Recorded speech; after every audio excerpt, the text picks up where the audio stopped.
consider thy heavens, the work of thy fingers, the moon and the stars, which thou hast ordained.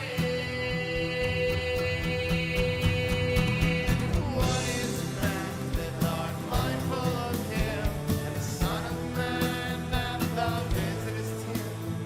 But thou hast made him lower than and has crowned him with glory and honor.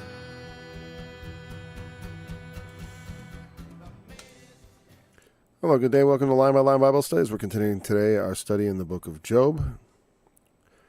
Picking up with chapter 8. Nope, too short. All right. Let's begin with the answer of Bildad the Shuhite. Then answered Bildad the Shuhite and said, How long wilt thou speak these things? And how long shall the words of thy mouth be like a strong wind? Doth God pervert judgment? Or doth the Almighty pervert justice? If thy children have sinned against him, and he have cast them away for their transgression, if thou wouldest seek unto God betimes, and make thy supplication to the Almighty, if thou wert pure and upright, surely now he would awake for thee, and make the habitation of thy righteousness prosperous. Though thy beginning was small, yet thy latter end should greatly increase. For inquire, I pray thee, of the former age, and prepare thyself to the search of their fathers. For we are but of yesterday, and know nothing, because our days upon earth are a shadow. Shall not they teach thee, and tell thee, and utter words out of their heart? Can the rush grow up without mire? Can the flag grow without water? Whilst it is yet in his greenness, and not cut down, it withereth before any other herb. So are the paths of all that forget God, and the hypocrite's hope shall perish. Whose hope shall be cut off, and whose trust shall be a spider's web? He shall lean upon his house, but it shall not stand. He shall hold it fast, but it shall not endure. He is green before the sun, and his branch shooteth forth in his garden. His roots are wrapped about the heap, and seeth the place of stones. If he destroy him from his place, then it shall deny him, saying, I have not seen thee. Behold, this is the joy of his way, and out of the earth shall others grow. Behold, God will not cast away a perfect man, neither will he help the evildoers, till he fill thy mouth with laughing, and thy lips with rejoicing. They that hate thee shall be clothed with shame, and the dwelling place of the wicked shall come to naught. Then Job answered and said, I know it is so of a truth, but how should man be just with God? If he will contend with him, he cannot answer him one of 1,000.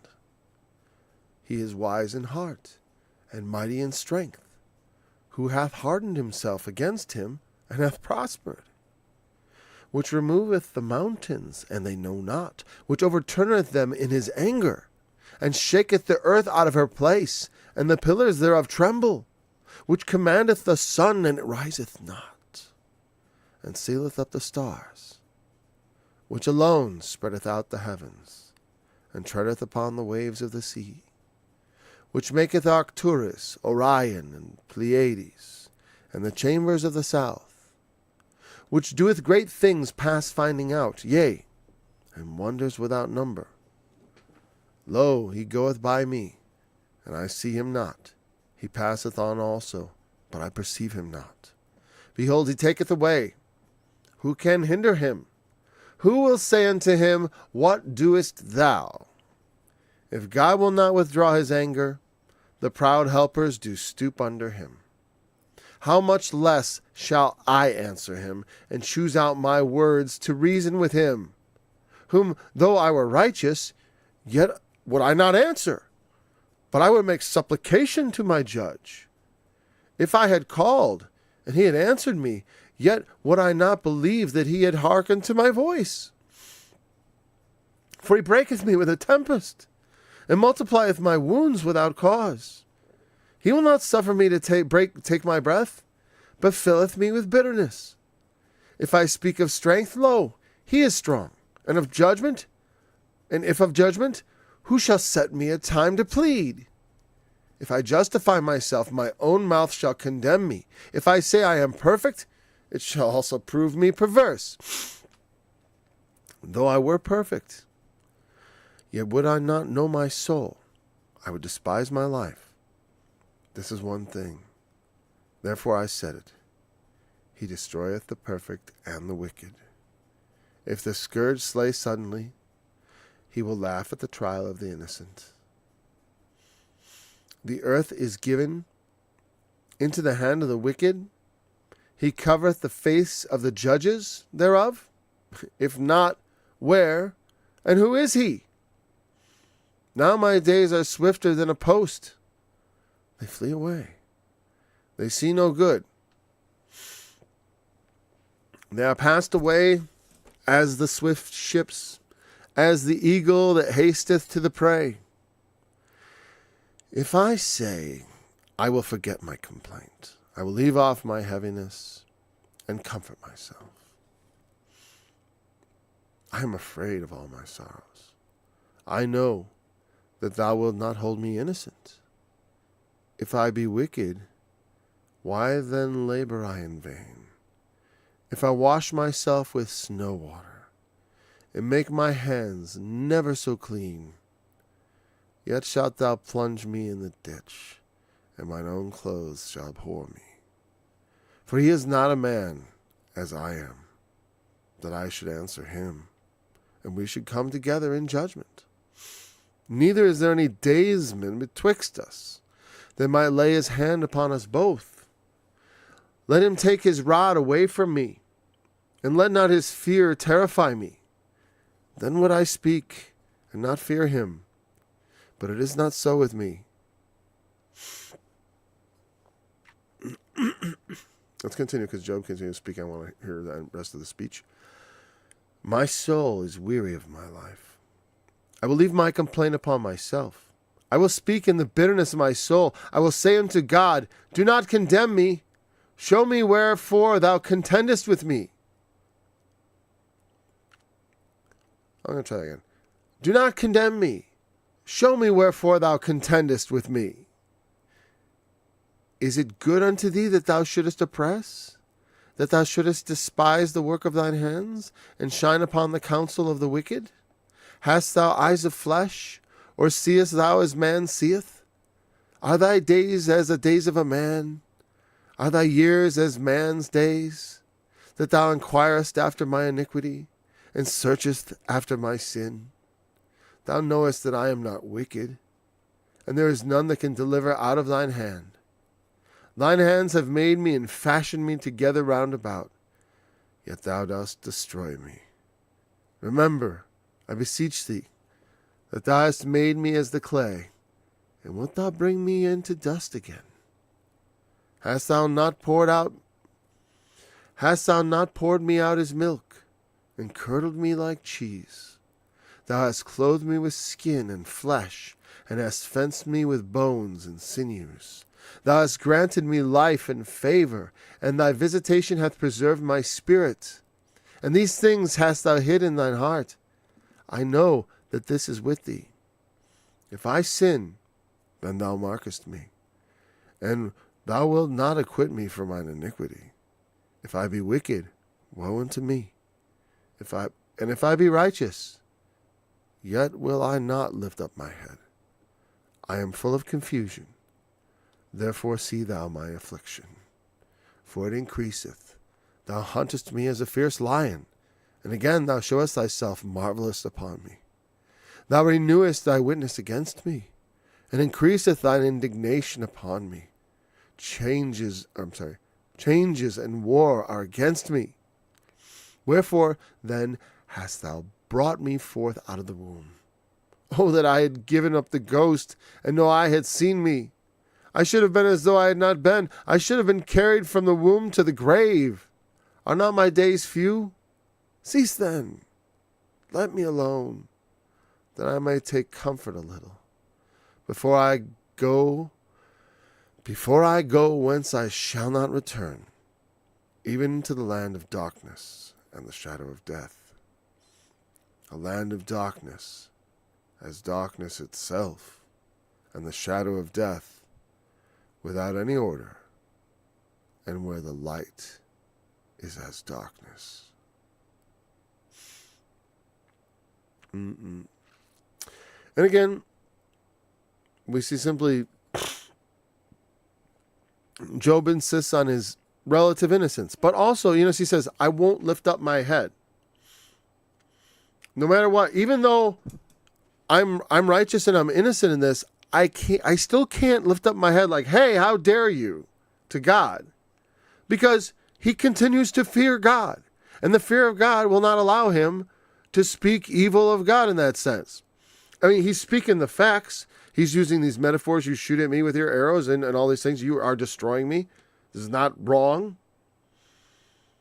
God, I think that's what people don't like, is that I notice people who would sort of steer me away from Job, they would focus on what his friends had to say. But what about what Job had to say? I think what makes a lot of people uncomfortable is that God takes Job's side and says he said that he was right. I mean, Job, not that God doesn't dress him down and say, who are you? But Job is saying that exact thing. Job concurs. Hey, I may be righteous, but I'm not going to contend with God. That's a fool's game. And they're like, well, of course you're not righteous. Look at you. If you were righteous, this stuff wouldn't happen to you. And that's Bildad's argument. It's basically the same argument. Both, they all kind of come toward the same angle, is to say you must have done something. Because for God to just do something to cause your life to suffer, see, because people do not have the proper perspective on where God is and where they are. God is creator. He gave us life. We're already in his debt from that point. And then we come in life, and then we get this attitude like, well, you owe us. That's absurd. And Job doesn't adopt that attitude. But they almost do. Because they want, the idea that we live in this fallen world, and also that, the world is not perfect, and the ways of the world are cruel and difficult. And it's not that, and people will say, well, it's because of this and that, but it's ultimately, God let it happen this way. Even made it happen this way. I don't, it's like, yes, using the devil. Because God doesn't do the things the devil does, but he did create the devil. So, who could do those things? And for what? Again, God is God. God does things that man can't do. Man should not do. Man should not play God. We know that. But we understand also that God is a higher level of being on some level, because God can actually bring about cosmic justice. So with those kind of powers, God is judged on a different level. He is not a man that, that we should apply, or that there's someone between us. Now, with Jesus, yes, Jesus acts as that mediator between God and man, because he became flesh. The Word became flesh, and he became a man and dwelt among us, and became, he mentions that daysman, and that totally sounds like some sort of intercessor. So I want to get to that. So let's go through the text here, because that's what we do here. We go line by line, right? But also I like to take the overview, How long shall thy words in thy mouth be like a strong wind? That must, again, that's some sort of idiomatic saying like, you're full of it. You're blowing wind all over the place. It's like a strong wind. It's like, it's very forceful in its presentation, but also like the wind, it's not really anything of substance. I mean, of course we know that the wind is, gas molecules, flying around. Whipped up and all that. But the thing is, it's not the same as a wave, and it's certainly not the same as a landslide. I'd much rather be in a strong wind than in a strong landslide, which is the equivalent. All right, so doth God pervert judgment? Or doth God, the Almighty, pervert justice? And saying that's what you're suggesting, Job, because you say you're righteous and you're suffering these things, and that would be a perversion of justice, which God can't do. But God is not man. And he can do these things. He can cause people to suffer things and to go and to live or to die. And it does not come to his account as far as like, what is he guilty of? What is he guilty of? He made something and he unmade it. You know? Does he owe it to every unmade human being to bring them into existence? I've talked about this a lot of times. For some people, it's a little too deep a concept, the idea of, but you understand, all that DNA. Like my wife and I had 8 kids, but that's just a sampler of the millions of kids we could have had, of different people that could have come from us, just our base pairs. No doubt between just the 2 of us. I have no idea how many it is. It's a lot. And when you think of all humanity, it approaches infinity. It approaches numbers that boggle the mind. Does God owe it to every one of those potential people? What about potential alien races? Does he owe it to them to bring them to existence? Everything the mind can imagine. And the parable of the worker's wages, one of my favorites. I mentioned it probably far too much. But I mean, and things like that demonstrate, God's attitude is like, I am generous to all of you. Okay? And if I'm more generous to some than the others, that's my business. I'm doing this thing here. You have what is yours. You take what you got and you leave. Go. You don't like what God's doing? You don't have to be a part of it. You don't have to be part of it. I said, shall the thing made say to him that framed it, why hast thou made me thus? Why'd you make me this way, God? Well, would you prefer I make someone else in your place? Because like I said, I could have had a twin brother and it'd be a totally different person. Not me. Not this conscious person. Some other guy, very much like me, probably fool you,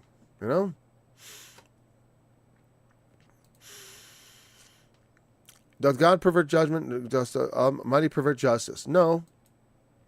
He is justice. What he brings, he doesn't owe Job a living, and Job's blessings are blessings. Naked came I into the world, naked I go out. And he believes all these things these guys are saying. As far as he believes God does bless people, he's been blessed. And he was thankful for it. And he did all these things. And then this guy goes after his kids. If your children have sinned against him and he have cast them away for their transgression, if you would seek God, it's like, it's not for their transgression. It's not for Job's transgression. It's for the greater glory of all involved, actually. God, Job, and his children, because they weren't guilty of anything. Life is passing. We're all, like he says, the Lord takes the perfect with the wicked. We all die. That's part of the game we're playing here in this life. We all meet the same fate. And seeing that some people say, well, there's nothing to it. Well, let's just go out and grab what we can and live how we want to live. If we can get away with it, that's fine. If it's not seen, it's not seen. What happens in Vegas stays in Vegas, right? What happens on the earth stays on the planet Earth. No. But some people will live that way, and then they will be judged that way, and they will not inherit eternal life, and they're going to complain about it. They're going to moan about it. They're going to be very upset about it. But then they had every opportunity, and everybody does, because it's like ultimately the judge, Jesus made it clear how he's going to judge, and I completely trust in him. He is the one I look to for my salvation, and the man in whom I trust, and whose words we should live by. That's what to trust Jesus is, to listen to what he said and then implement that as your philosophy, by the way. And it's like, joining Team Jesus, and I don't know. If thou wert pure and upright, surely now he'd awake for you. Oh, the Lord would like, I would get up there and immediately bless that person because they're upright and pure, and I owe it to them. See, uprightness and pureness is a baseline for God. That is, to exist in his ideal world, you have to be upright and pure. Okay? No other thing is acceptable. But in this world, he is in the business of tolerating our evil with the in hopes of redeeming us. Is really, that's it. It's God's hopeful project on corrupted creatures such as ourselves, to take of the lowly creatures of the dust, not different much than cattle. There's a reason they think we evolved from the monkeys. We sure do. We share a lot in common with all the creatures. We are tied to this dusty planet. We are of the earth, earthly. The Bible makes that very clear. Man is like not much different than a beast. The Bible even says that. But there is a difference. We are beasts made after his image. And he takes a special interest in us, and that's very wonderful. That's the God. What is man that thou takest account of him? Why does he even pay attention to man?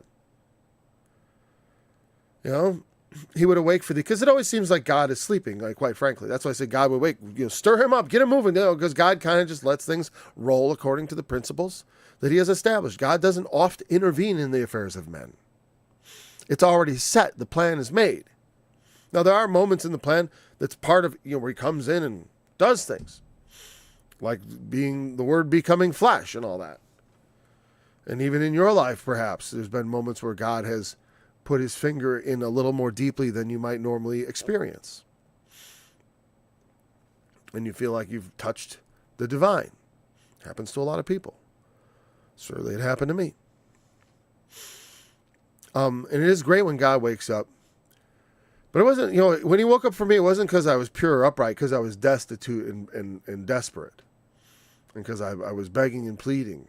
That's why he responded to me, because I asked. But also, I'd been asking a long time. And what I don't know precisely, because it's always something you can't bottle an encounter with the Almighty. I can't say, okay, it's not like some witchcraft thing where you draw a pentagram on the ground and you light some candles and stuff. And if you follow the formula, God will just manifest himself. It doesn't work like that. He's a person, not some force of nature, not some demon in a jar that's commanded by signs and sigils and all that kind of nonsense. He is the creator of the universe, and you trifle with him at your peril. Even becoming his friend. Like I said, look at poor old Job. Look what happened to the apostles. I only say it because it's fair to warn people.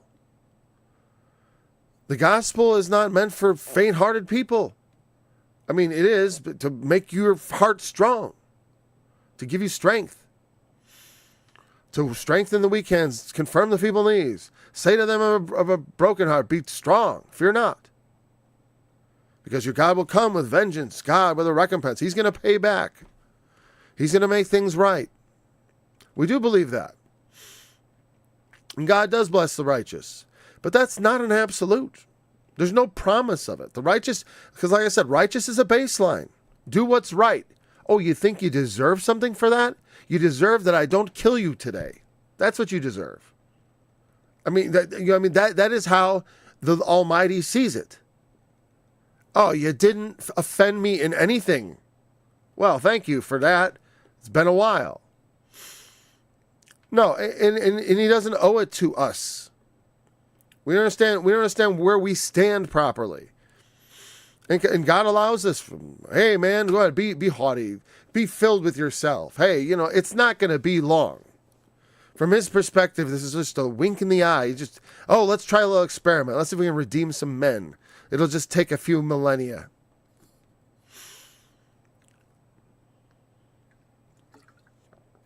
I'll show those angels. That's kind of the way it always felt to me, like he's kind of showing them. And it says, Paul talked some interesting things about that. I don't get too deep into angels because I always feel like it's one of those categories where you start intruding into things that you don't understand. And also, what's the benefit? other than it tickles my curiosity. As a hobby, it's a great hobby, but as far as your crucial walk with Christ should not be bound up in thoughts concerning the angels and the saints and all this, unless it's as far as the example of the saints. Of course, there's a lot one can learn from the saints, but as far as being affected with their personality and their what they've been up to and all this stuff, especially the angels, intruding into things which their eyes have not seen, it can cause the fleshly mind to be puffed up. Like I said, I don't consider those topics forbidden. I'm just saying, make sure you have at the center the thing that ought to be at the center, which is our Lord Jesus, and very close to that, and tied to that, are his teachings.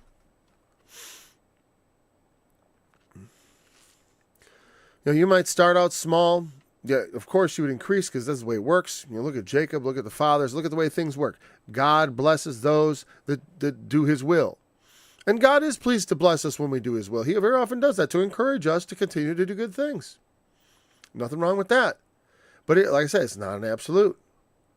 And it is better when our faith can endure the loss of all these carnal blessings. That is glorious to us and to God. And so if it happens to us, keep in mind, what do you really care about? Did you care about all that stuff? Or do you care about eternal glory? That's the question. Because it's like, yeah, I know it seems cruel of God to take it away, but God isn't a man living in this temporal world like you do. When a man takes away your stuff, it's different. They should know. It's like they're in the same spot. And with the end of Jesus, he also suffered the same thing, but he suffered it, in the most terrible way you can imagine. And so he's sort of like saying, hey, look, I can do it. Pick up your cross and follow me. Take up your cross and follow me. You know what that means. That's what Job's doing. He's taking up his cross. He's bearing the sufferings of this life. The things go wrong. God doesn't, all things work together for good for those that love God. But what that means, can mean dying, life, or death. He even says, nothing will separate us from the love of God, neither life nor death. Because there's things in life that can separate you from God. And of course, death you assume it separates you from existence, but it doesn't because, for the most part, people do believe in our day, the views have been kind of flipped on the head where people believe, you don't really die. You just kind of slip from one state of consciousness to another. And that death is just another state of consciousness. I don't really agree with that view. I think death is the most unconscious state you could ever imagine. A lot like anesthesia. And the cool thing is you'll die, you'll be like, it would be like when you're going under anesthesia, you're like, what happened? All of a sudden, nothing. And then all of a sudden you're just awake again. And it's like, hey, it's the resurrection. And hopefully it's a nice day for you. Right? Hopefully that's a nice day for us, right? I expect it's going to be a good day for me. And that should give us so that we fear not death. I don't fear death so much as how I might get there. It's the way you die, right? It's like, if I had died under the knife being anesthetized in the hospital, I wouldn't have known it as a horrible death because I wasn't really worried when I went under. I got anesthetized. I didn't panic. Everything was fine. And I was out. And then I was up. Great. But it's like being slowly tortured or roasted over an open fire, put out on the rack, having your fingernails, pulled out and shivs put under there, or all the number of awful things that people can do to one another, skin each other, pull their, organs out or whatever. There's all kinds of awful things they can do to you before you die.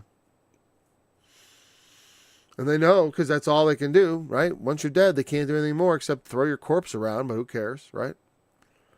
Once you're unconscious, it doesn't hurt anymore, and the body will be remade in the resurrection. That's the thing. God has access to a different level of justice where it's like, yeah, you lost everything, but you didn't lose anything. You lost 2 seconds in the eternity. Whatever. You lost this blink of the eye that we call the age of our infancy. Our lives in this world are going to be about as memorable to us in the world to come. I don't know, memorable, but it's by comparison, it's going to be like your time in your mother's womb. Your time on this earth is another womb. You must be born again.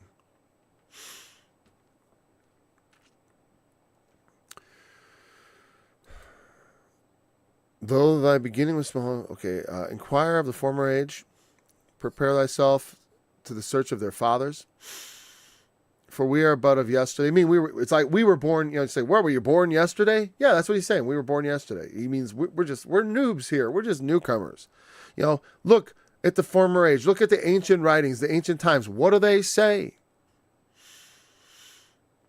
And it doesn't say the exact thing what we were talking about, which is, basically the prosperity gospel. Not quite. It's more like the righteousness prosperity gospel. If you do the right thing, God will prosper you, which is more close. That is better than you give money and you get blessed. It's better to do something. Especially depending on, if you're giving money to a good cause, because some people can't do much, but they got money. And so they should do something with that money that's good. And, and from what I can tell, the first thing people need is to have their needs looked after. People are starving. People are naked. Those kind of situations where people are desperate are the most effectual ways of fulfilling people's needs. Other things are lower on the totem pole. Because, if a man is starving to death, you should feed him before you preach the gospel. Not that you can't do the same at both at the same time. Sorry. All right. Our days on earth are a shadow. They always kind of understand, sort of, that our life here is minuscule, but they always end up still viewing God as somehow like a man. Even though they understand he is not, the gods are above us, but they're still like a man's understanding. Even like today when they talk about some old man in the sky. He's not an old man in the sky. He manifests himself in a form we would recognize as human, but we are in his image, not otherwise. That's a form he chooses to make himself. We're just a really weird looking animal that looks like a god. Yeah. Can the rush grow up without mire? And the flag grow without water? These are water-loving plants. They need water. Some plants can grow places where it's not very wet. Scrubland and stuff like that. There are plants that grow, they hang on. Cactuses, they live in the desert, seemingly without water. There's no regular source of water. Some plants need to be in water to grow, like cattails and stuff like that.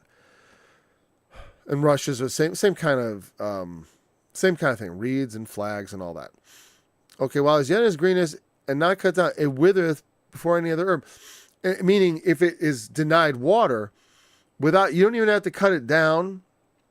While it's as green as can be, if there's no water, it withers. It needs water. And you're saying, so man needs God. We mean, in the water is symbolic of God's favor, as always. If you think about all the examples of water, he reigneth on the just and the unjust. Or when Jesus talks about, if you ask me, I would give you to drink of living waters, which would be in your a well of water in you, welling up into everlasting life. The idea of water as being that source of life, but also being, from God, this nourishing, life-sustaining substance, which, the Bible correctly, because all science says is water is the thing of life. We need to look for life where water is, at least as far as we know. No one's found a life form that can swim around in liquid methane or has liquid methane in its veins. Not that such things are impossible, but maybe they are. I don't know. Maybe it's so oxymoronic. They're like, no, that doesn't happen. You're not going to get a living system like that. I don't know. Again, a lot of times I choose not to think of things as impossible. Usually I think of them as that's not how God chose to make the world. Or he didn't choose to make any creatures like that anyways. And I don't think creatures like that could live on a planet like this. They'd have to live on a planet where it was more like that. All right, it withereth before any herb. So the paths of all they that forget God. When you forget God, it's like you're a water-hungry plant starved of water. They must have a lot of water. And the hypocrite's hope shall perish. You're a hypocrite, Job. I can tell. You keep trying to protest your righteousness. You need to fess up. What have you been up to that you've been so... Why is God so angry with you? That's the insinuation. Whose hope shall be cut off and whose trust shall be a spider's web, and something to entangle you.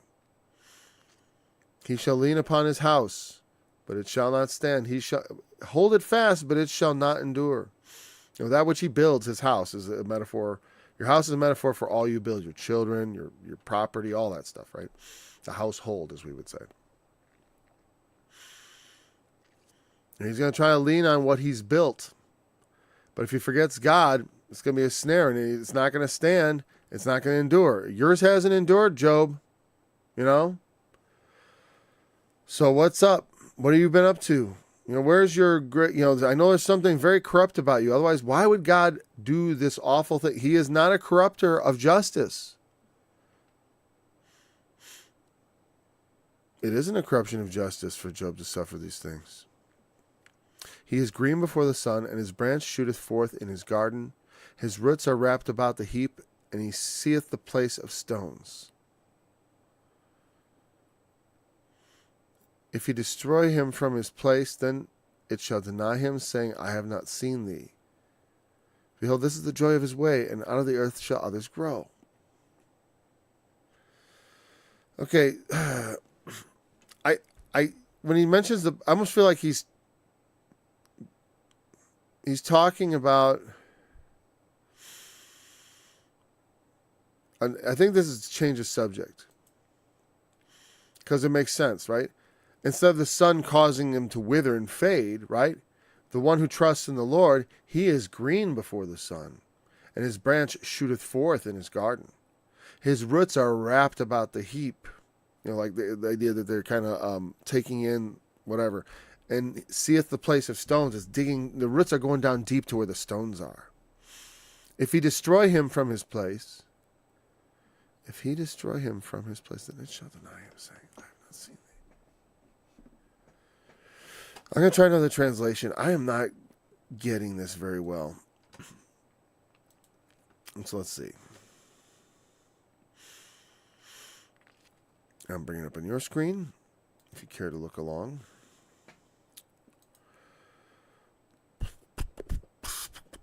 Verse 16. They are like a well-watered plant in the sunshine. Okay, so it's like, so they stick with them. Okay, so it's not the righteous. Well, spreading its shoots over the garden. It entwines its roots around a pile of rocks and looks for a place among the stones. But when it is torn from its spot, that place disowns it and says, I never saw you.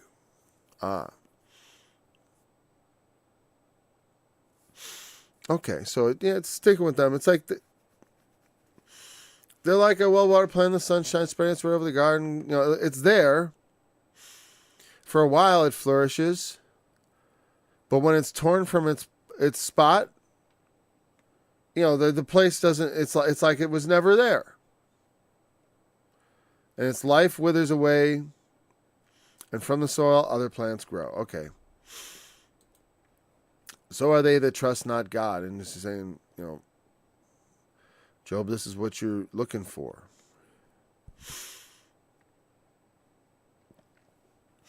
This is the joy of his way, and out of the earth shall others grow. Okay. Behold, God will not cast away a perfect man, neither will he help the evildoers. Till he fill thy mouth with laughing, and thy lips with rejoicing. God doesn't help the evildoers, but he does allow them to do the evil they intend to do. That is what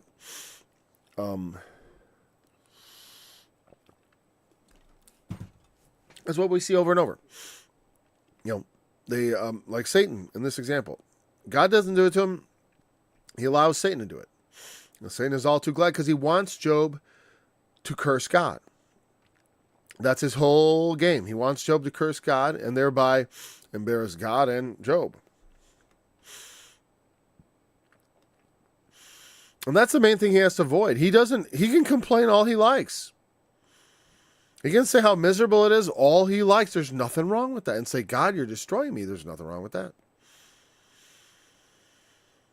Because, I mean, when you read things like Deuteronomy 32, the Song of Moses, it makes it very clear that God says, I kill, I make alive. I raise my hand and say, I live forever. There's none else.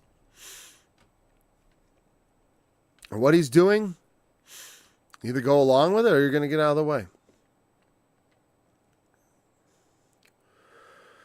He will not cast away. Well, and of course he won't, but he's not. He hasn't. And like Job says, I know it is so of a truth. He will not cast away a perfect man or help evildoers. And like I said, rains on the just and the unjust. The things as they are, he will allow the evildoers to use what's in the earth to prosper and to cause suffering of people who otherwise don't deserve it. Till he fill thy mouth with laughing, with thy lips with rejoicing. This is what he's going to do. And they that hate thee shall be clothed with shame, and the dwelling place of the wicked shall come to naught. Again, metaphorically, they're going to be ashamed. That's going to be their clothing, shame.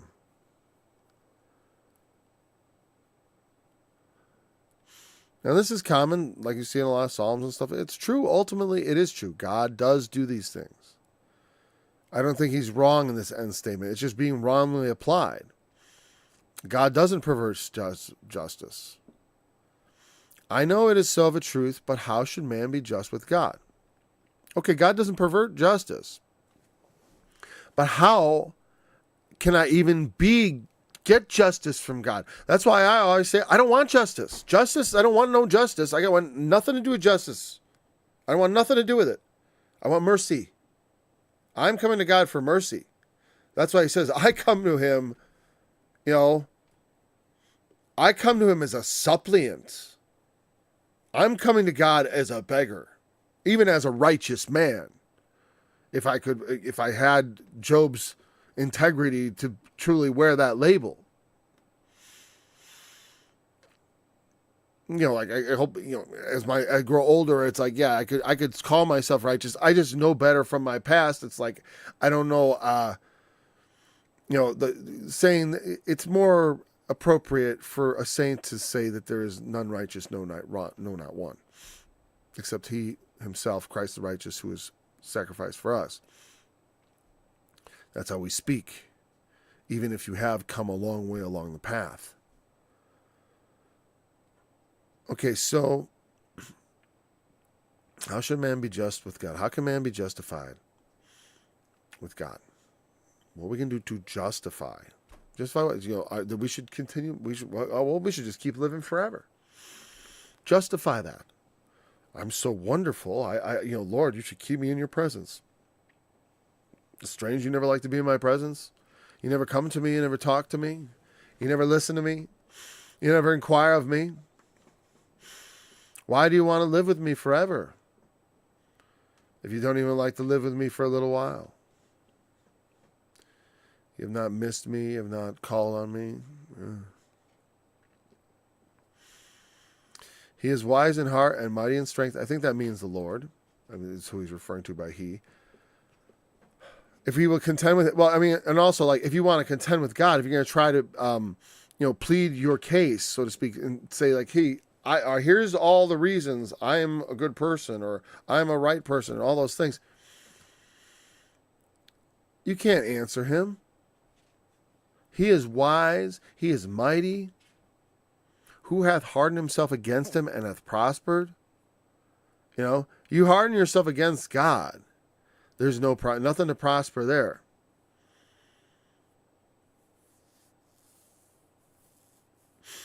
Because for a while man endures. But God removes the mountains, and they know not. Overturns them in his anger. They don't understand that these things that's what God does. Over time, mountains are thrown over, and human beings, they're like a drop of the bucket. which shaketh the earth out of her place, and the pillars thereof tremble, which commandeth the sun, and it riseth not, and sealeth up the stars.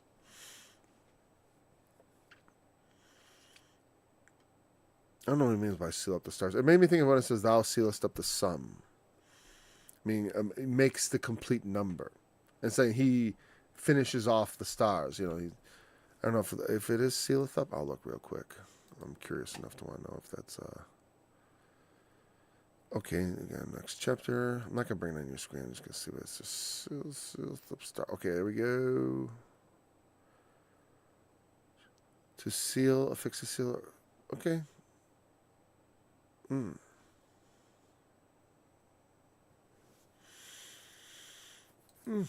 Interesting.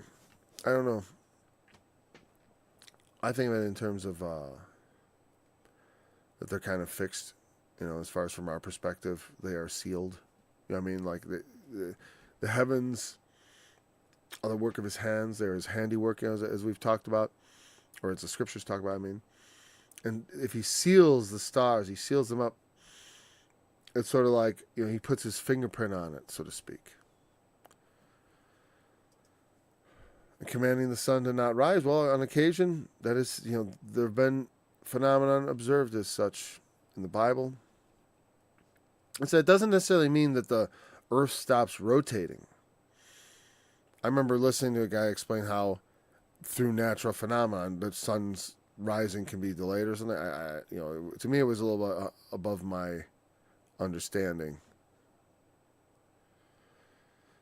But even so, you know, I always think in terms of like, well, you know, God doesn't have to violate the laws of the universe to just make things happen in your mind. If by his Spirit he causes you to, and everyone around you to perceive the passage of time as being, is going along much faster than you realize. You know what I mean? Like meaning you feel like you're just standing still, but hours are going by. Or vice versa. Where minutes are stretched in your mind, in your perception of how fast things are going. You know, that's all that has to be done is you don't see the sunrise. And it seems like it's taken longer because everything's slowed down. But nothing's slowed down, just your head. And God gives visions of the night and such things. It's like, I'm telling you, it's like the idea that he interferes from within your mind. That's not like crazy talk. You know, it's like that's definitely where the Lord works. He works in your mind by his Holy Spirit and by the rehearsing of the words, which alone spreadeth out the heavens and treadeth upon the waves of the sea. It makes me think of Jesus walking on the water. You know, it's almost like a reference. Meaning the fact that he was walking on the water is sort of identifying him with God Almighty. Because God Almighty treadeth upon the waves of the sea, and this one walks upon the sea and the waves obey him. Which maketh Arcturus, Orion, and Pleiades. The Pleiades are also called the seven stars. And it's a little cluster of stars, the Pleiades. You can't see all seven anymore. In ancient time, they were all visible according to ancient astronomy. Orion, of course, that famous constellation. You can see it about this time of year, especially in the northern hemisphere. I think only. I don't think they get Orion in the southern hemisphere. Or maybe I'm wrong. They don't get the Big Dipper. Actually, that's what they don't get. Orion's kind of south. What am I talking about? Yeah, I was looking at the south sky the other night. They see Orion. Well, they certainly do in the Middle East. I was wondering if it's the Southern Hemisphere. In the Southern Hemisphere, they have like the Southern Cross, which we never see way down in the south. But we have the North Pole, the Polaris, the North Star. So Arcturus is another constellation. You have to kind of, it's also called Bootes, or I'm not sure if that's how you pronounce it, Bootes, but it's literally spelled Bootes, Bootes. And Arcturus is a bright star within that constellation. And it's another warrior similar to Orion, the hunter. But I don't read too much meaning into that. It just means these cosmological formations that we see and observe and wonder at, he made them. And the chambers of the south, I don't know what constellation that refers to. which do it, and it doesn't matter, which doeth great things past finding out, yea, wonders without number. God does things we don't understand and we can't find, and there's so much of it that we don't know that it's unbelievable. Lo, he goeth by me, and I see him not. He passeth on also, but I perceive him not. God could be right here. He went right by me, and I can't see him. And of course, it's much more than that. God is everywhere. He's everywhere, and he perceives all.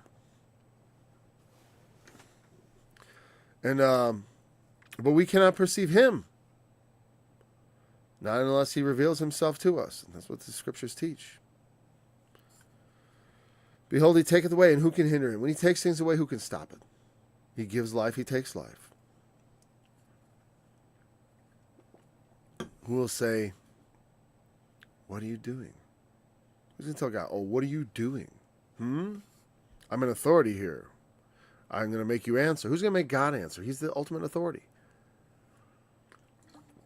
If God will not withdraw his anger, the proud helpers do stoop under him. That sounds like some sort of idiom, right? The proud helpers sound like maybe legs. Let's just look at the NIV. Or let's go with the different new translate. I'm just sick of going always to the same one. Where's the New American Standard? Let's see what they say. Though I kind of like the idea of the NIV because it's an interpretation. Sometimes.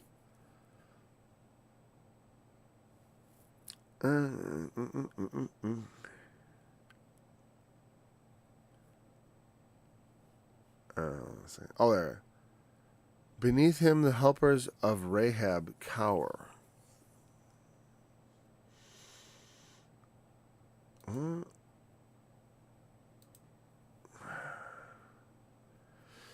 Okay, wait. Let me show you that.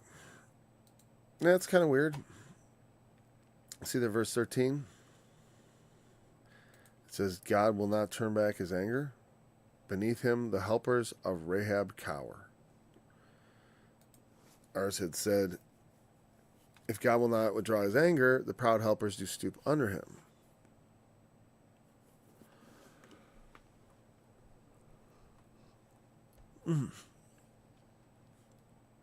One of the proud helpers, the helpers of Rahab. Now I gotta look at the NIV. And maybe the New Living Translation or something too.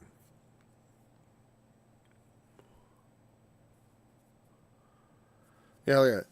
God does not restrain his anger. Even the cohorts of Rahab.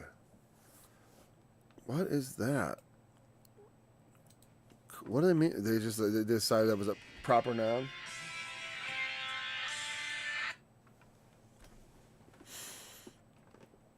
Well, I guess they just decided that's a proper noun. But they don't give any definition for it. So we're going to look at the King James Version again, and now we're going to see if we can figure out.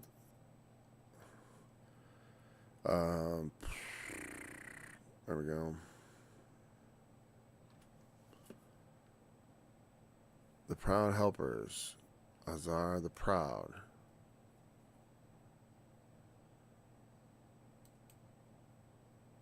And what was they said? What? How can even the cohorts of Rahab cower at his feet? And there's Rahab, meaning to act stormily, to behave proudly. As a metaphorical entity, the chaos and divine victory. So it's like the sea monster, so to speak, Rahab. A storm, a sea monster. So that makes sense that when it says, because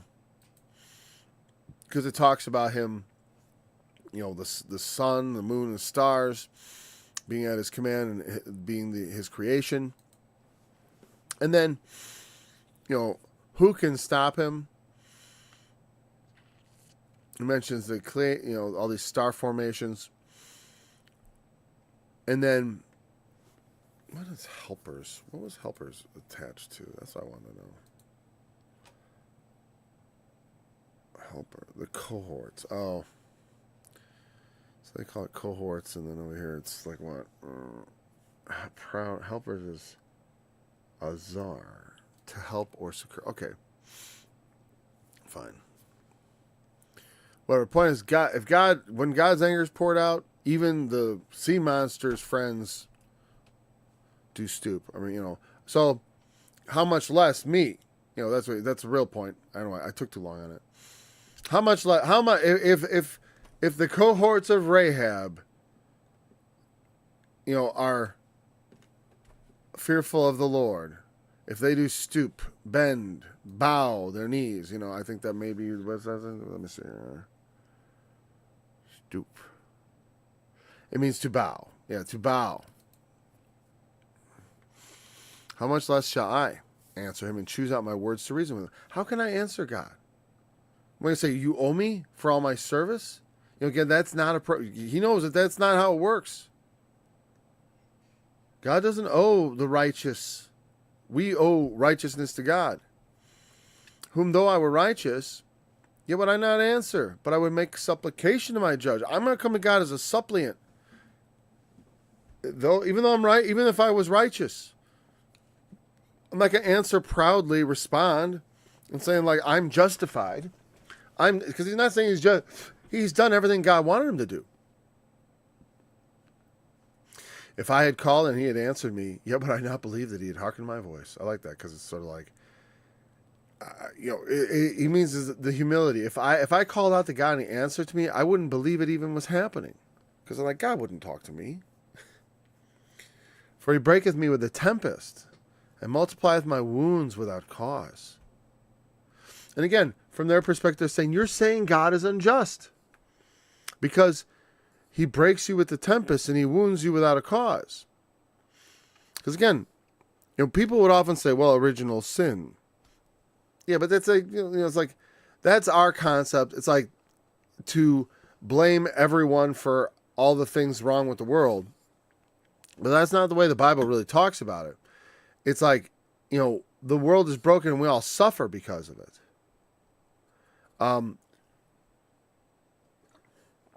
And like I say, and God can make things happen in the world. He can make things bad happen to people. Or good. Both good and bad. And he does. And the thing is, even the bad things, like I've often replied, these things work together for our good. They build us up. They strengthen us. They give us more fortitude to endure. He will not suffer me to take my breath, but filleth me with bitterness. It's like I can't breathe. It's pretty dark words. Again, it almost sounds offensive, right? But God, there's nothing wrong with what Job's saying per se. Because it's not that, they're a bit harsh, but not harsh enough to be considered sinning against the Lord. Because he's not cursing God. He's just acknowledging that God has unleashed some fury on me. And it's like I can't even breathe, and I'm filled with all this bitterness. If I speak of strength, like strength, be strong. He is strength. He is strong. And if I talk of judgment, who shall set me a time to plead? How am I gonna, like if I were gonna say like, oh, strength. Well, the one who afflicts me is my strength. Or of judgment. We need judgment because I'm suffering judgment. But the judge is the one who's going to set a time for me to plead with the judge when the judge himself is the one who's causing me to suffer? If I justify myself, my own mouth shall condemn me. See, I can't justify myself before God. It's not that he's done anything wrong. It's just that he cannot justify his existence and that he needs to be blessed and he has to have all these things. Though I were perfect, yet would I not know my soul. I would despise my life. If I say I'm perfect, it shall also prove me perverse. Yeah. If I try to justify myself, I'm going to end up perverting things. If I say I am perfect, it shall also prove me perverse. I can't really argue it with God. Though I were perfect, yet I would not know my soul. I think it means like I would disavow myself. This is one thing, therefore I said it. He destroyeth the perfect and the wicked. I'm not saying I'm perfect, but God destroys both the perfect and the wicked. I'm pretty sure of that. If the scourge slay suddenly, he will laugh at the trial of the innocent. That's pretty dark and heavy. If the scourge slay, because, hey, California wildfires, you think all those people were bad who suffered in those things? Or the Lahaina wildfires? These are all based on mismanagement, government. They always want to blame global warming. Global warming is responsible for long-term changes in the climate, not your fires this season. That's pretty much a constant out there. They don't manage their forests properly because they don't want to interfere with nature. We have forests like this over here. They chop down trees. They let all the litter pile up to make it like a natural forest, and they create a perfect environment for a forest fire. All just have all these leaves and branches and they chop the trees up and then throw them out into the woods, and so they rot and the animals move in and you get this biodiversity, and it's great, but it's also very susceptible to burning down in dry weather. And you can have like a mixture, where you have areas where you're allowed to go just totally to that and then break it up with stuff that you rake or something like that, And you can have your naturalistic part and then part that's not so net, and that way you preserve things, but also you don't make a danger. Whatever. Just giving out more unwanted advice. If the scourge shall slay suddenly, he will laugh at the trial. And so people die, and the innocent are tried. I wonder. I almost want to say he's not talking about the Lord, is he? He's not talking about the Lord. Maybe the NIV, it sounds like he's talking about the Lord. So I'm going to see if the NIV, do they try to get the Lord off the hook here? He would not let me catch my breath, but I would overwhelm me with misery. Oh, let me bring you up.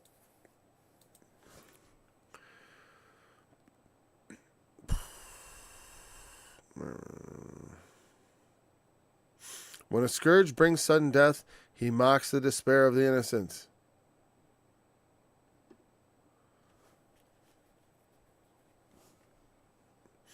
I talked about this before.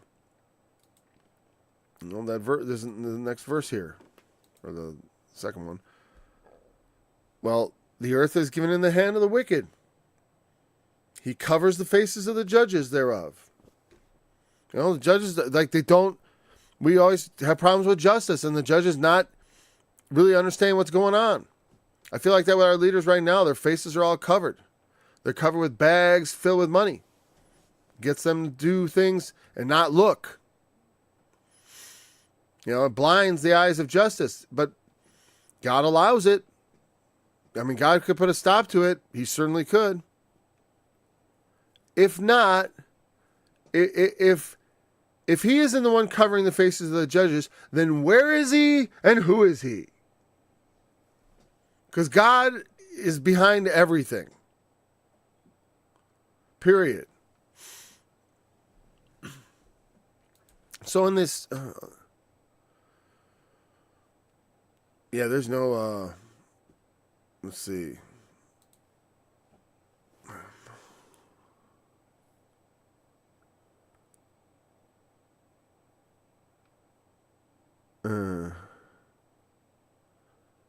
Yeah. Again, here in the New Living Translation, they say, when a plague sweeps through, he laughs at the death of the innocent. Innocent or wicked, it's all the same to God. Now, I don't think that it means, it says Job, later on it says, Job spoke the thing concerning me which was right.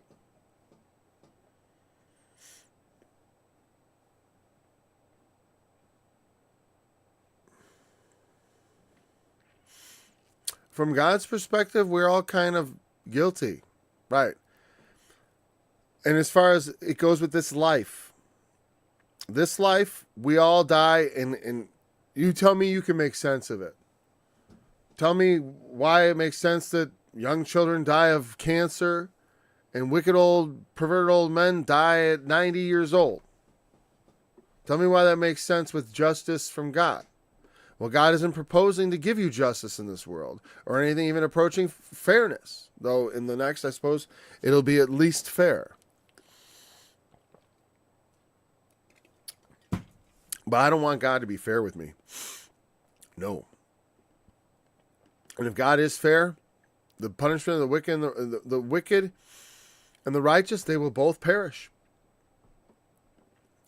Because ultimately, from God's perspective, there is none righteous, no, not one. Even Job's righteousness, he knows, you hear it in what he's saying. He's like, there's sin in there. Now, no big sin, and a lot of it probably in his past. You know, he talks about, he made sacrifices. All the appropriate sacrifices. Did everything right. You know, they think on the side maybe he's robbing widows or raping virgins or something really bad. No. He's living his life, loving his kids, trying to take care of his family and his servants, and everything fell apart for no reason at all, except that God allowed Satan. God took away his protection and said, go at him, Satan. Because he believed in Job. And so a lot of bitter words from Job, God he will overlook those things. It's like Christ in Gethsemane. You know, let there be another way. It's not dishonorable to not want to. You know, like I said, it's all about how you die. We're all going to die, but how are you going to get there? There's ways that are less painful than others, less scary. But we don't get to control that. Well, not usually. He destroyed the perfect and the wicked. Okay, we read that. We read that. The earth is given to him, the wicked, covered the face of the judges. If he is, if not, where? Who is he and where is he? Huh? Now my days are swifter than a post. They flee away. They see no good. I don't know what that means. Swifter than a post. Okay, my life passes more swiftly than a runner. It flees away without a glimpse of happiness. A post, someone posting a letter. The old days meant a runner, okay? A post, I get it. I get it. It's old English, ye olde English, and it is interesting. So post means someone swifter than a postman. Yeah, right. They flee away and they see no good. They are passed away as the swift ships. My days. Over the horizon. There they go. Bye-bye. As the eagle that hasteth to the prey, here today, gone tomorrow. If I say I will forget my complaint, I will leave off my heaviness and comfort. I'm going to just put it all behind me. I'm just going to comfort myself. I'm afraid of all my shadows. I know that thou wilt not hold me innocent. How can I just walk away? I wasn't doing anything wrong. What? And now I'm just going to be like, whatever. I guess I'll just move on. I'll just move on. I'll comfort myself, you know, take it easy. I was like, well, you know, hey, nothing like starting over, you know, and he knows God, and he's saying, I don't think God wants me to do that. If God wanted me to be lighthearted, he wouldn't have made all this horrible stuff happen to me. And I can't comfort myself. I'm without comfort because God himself has turned against me. And there's nothing I can do about it. There's nothing to turn from. There's no one to turn to. He's all my strength. Where shall I go? You know, if I should just say, I'll just comfort myself. I'll be all right. Oh, I'll just go through the stages of grief and move on. No, don't move on, Job. And if I'm wicked, why do I labor in vain? Why then labor I in vain? If I wash myself with snow water, make my hands never so clean. I think it means labor to make himself right. You know, I wash myself with water, a cleansing ritual, make my hands never so clean. You know, the washing the hands is symbolic of cleansing your deeds so that they would be upright and not evil, clean and not unclean. Yet thou shalt plunge me in the ditch, and make mine own clothes shall abhor me. You'll throw me in the garbage. And my own clothes are going to think I'm filth. For he is not a man as I am, that I should answer him, and we should come together in judgment. That's why I say, God is not a man as me or you. You know, that we should go, let's go. All right, God, come on. Let's have it. We're going to talk it out here. I got to tell you a thing or two, God. I'm going to tell you what's what. You know, people, unbelievers will say, if I was before the throne of God, I'd give him a piece of my mind. Sure you would. Sure you would. Good luck with that one.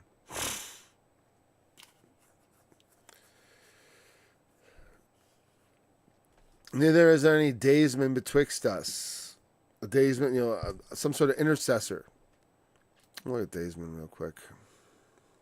I'm going over a little bit, but I want to finish this. A daysman betwixt us.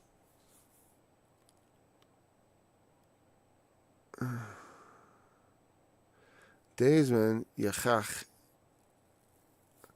To decide, a judge, or prove. Yeah, some sort of judge between us or intercessor. Intercessor is a fine way to think of this. Someone who's going to go between us and lay his hand on us both. Like, come here, Lord. Come here, Johnny or Job. Come here, Job. Come here, God. Come on. Now, we can get along, can't we? Bring them together and say, we can be buds again. Someone who's like his friend and my friend, right? Well, that's the Lord Jesus. There is a daysman betwixt us. But also, he is also himself God. So the intercessor is God himself. And so he can lay his hand on God and bring God to you. Because he doesn't think laying his hand on divinity is something, is robbery, as it says, right? And for him, it's not stealing to do things that, to play God. And to take on judgment. He can do that. Let him take away his rod from me. Let not his fear terrify me. Then I would speak and not fear him. But it's not so with me. Because like I said, if I generally could be equal with God, like I'm a man, you're a man, and there was some sort of relational, I could bargain, I could talk, I could see eye to eye. Like he says, do you have eyes like my eyes? Can you see what I see? Do you see as a man sees? It's fascinating because, of course, through Christ, he did put on fleshly eyes and see the world through a man's vision and through a man's feeling, being touched, and not just with knowledge, but actually going and doing, partaking of the same, just as you or I. So there we go, chapter 9. Again, some of this is, what he means is not always, the profound full meaning is not always obvious, but the picture overall clear. Job is steadfast in his denial of any, wrongdoing on his part that warrants this affliction, and that God is persecuting him without a cause and suffering him to suffer these things without a cause. But also he realizes that God doesn't need to have a cause to cause him to suffer. That does not come into play. There is no, parity between God and man as far as where God gets judged as a man. It just doesn't work. And the Lord himself will descend and answer Job from the whirlwind, and we will see what God really thinks about it. Until then, remember, the testimony of Jesus is the spirit of prophecy, and he is the fulfillment of the law. We'll be back tomorrow. Tomorrow for another study, God willing.